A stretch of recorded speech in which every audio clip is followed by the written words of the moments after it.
Okay, so that's 400 mils hot water and about 30 grams, one sort of largest tablespoon of black treacle. So I'm just going to put that to one side.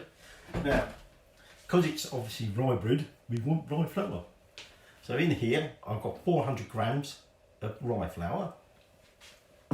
And then I've got 200 grams of strong white bread flour. I've got a sachet of yeast.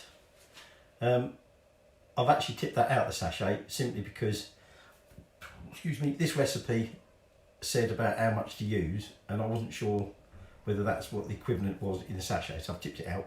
So it is just one sachet.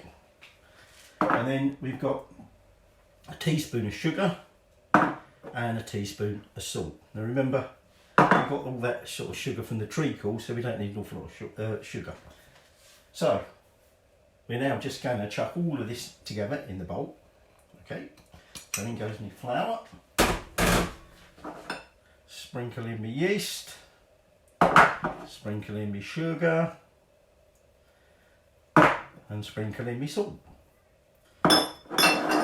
Now we're going to need some flour, obviously, for when we come to knead it and when we come to bake it. But obviously first off we've got to get that mixed together and then we'll add the water. Now we're doing something a little bit different with the way we shape this loaf.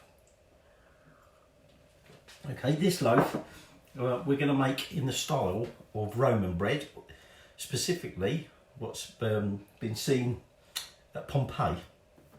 Now, as I think might have said in the previous video, we don't really know the recipes for Roman bread. We know they wouldn't really necessarily use yeast, but we can discern certain things from you know what we find.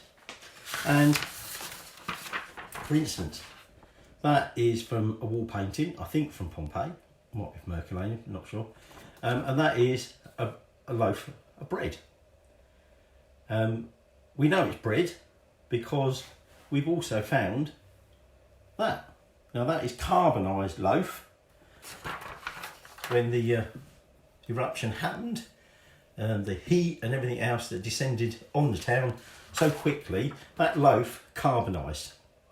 So we can see the characteristic shape of it. It matches the paintings and they're found at other places as well. So we're going to shape it like that, but we're not making a Roman bread, right? We're just making it look like a Roman bread.